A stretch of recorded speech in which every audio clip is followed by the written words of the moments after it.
BFM Business, 10h, midi, l'émission 100% placement. Intégral placement, Guillaume Sommerer.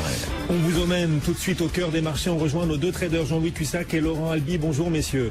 Bonjour tout le monde. Bonjour tout le monde. Laurent Albi pour Day by Day, Jean-Louis Cussac pour Perceval Finance. Laurent, un CAC donc en hausse de 0,8% et qui tente de sauver la semaine, qui d'ailleurs reconquiert enfin, on a envie de dire, enfin les 4800 points.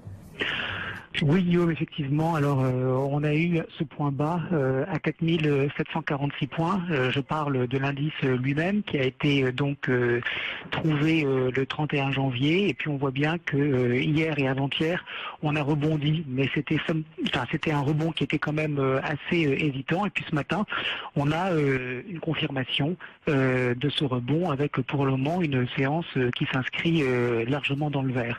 Alors il faut quand même rappeler que cet après-midi on va avoir les chiffres de l'emploi et du chômage aux États-Unis. Ce sont des moments de marché qui peuvent changer les choses, même si on a eu mercredi un avant-goût avec les chiffres de l'ADP qui montraient une situation du marché du travail aux États-Unis somme toute assez positive.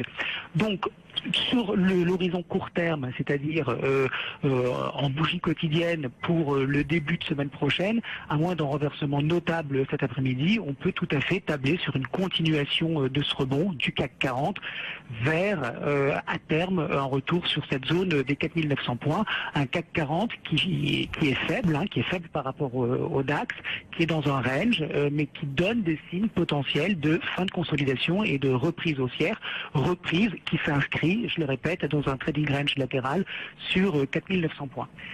Si j'ai encore quelques petites secondes, très très rapidement en intraday sur le contrat février, je peux vous proposer une stratégie à l'achat, puisque on est potentiellement sur un contrat qui est en train de se retourner à la hausse. Alors on est sur la zone de gap de lundi, donc on pourrait s'arrêter de progresser maintenant, et moi je serais intéressé par l'achat sur 4815 points avec un stop sur 4790 points, et je vise 4850 et puis peut-être plus haut 4860. En tout cas à l'achat à court terme et en intraday. C'est concret, pratique, une stratégie clé en main pour vous qui nous écoutez, qui nous regardez sur BFM Business. Donc, et les seuils signés Laurent Albi, Jean-Louis Cussac. Est-ce que pour vous aussi, on a des signes qui se multiplient là de reprise haussière, en tout cas de fin de consolidation sur le marché parisien, comme le disait Laurent à l'instant? Écoutez, on ne doit pas du tout regarder la même chose parce que le marché n'envoie aucun message. Et c'est comme ça depuis maintenant des semaines. Le seul message qu'il envoie, c'est une très grande hésitation. Même si l'administration Trump alimente les tensions, vous voyez bien que les marchés ne sont pas affectés. Les bonnes nouvelles ne font pas grand-chose non plus. On fait du surplace. Ce matin, le CAC surperforme le DAX un petit peu. On est à 0,75 de hausse sur le CAC et 0,2 sur le DAX. On a 520 millions, c'est un volume assez faible.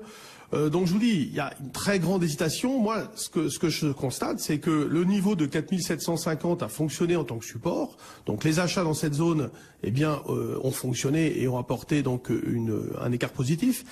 Là, sur ce niveau de 830, franchement, 25-30, là, il n'y a pas grand-chose à considérer, à faire. Écoutez, peut-être, un achat vers 4810. J'avais proposé 4810-20 comme un pivot intraday. Alors, un niveau de gestion intraday très agressif, un petit peu vendeur quand on passe en dessous, mais pour aller chercher le point d'achat, 4750. Et surtout, après, quand on a acheté dans cette zone, on essaye de viser les 4810. Et puis, quand on passe les 10-20, on avait un biais acheteur. Mais ce matin, là, on voit bien que c'est mou, c'est très très mou.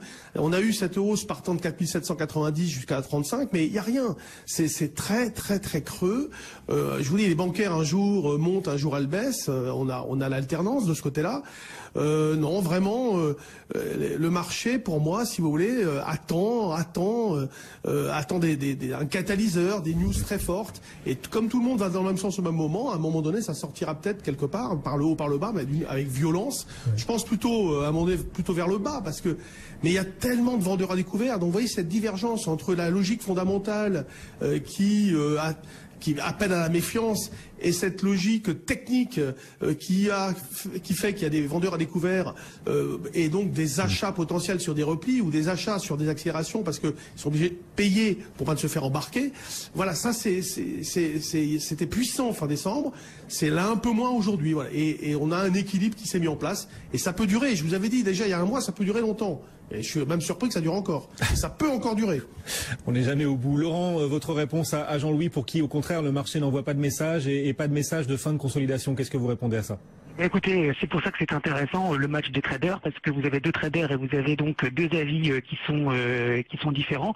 Non, je voudrais simplement rappeler à Jean-Louis que le DAX n'a absolument pas enfoncé son support à 11 500 points, que le S&P est toujours haussier, qu'il y a une zone de résistance qui devient potentiellement support et qui est validée en ce moment à 2277 points. Donc il n'y a pas de signal baissier sur le marché. Il faut juste dire que le CAC est extrêmement faible et que par conséquent, étant faible, il a cassé son support, mais qu'on peut tout à fait raisonnablement envisager, comme je l'ai dit tout à l'heure, on est dans un range, donc on ne vise pas des niveaux très hauts, mais on peut tout à fait continuer de rebondir. Voilà, c'est tout. Jean-Louis.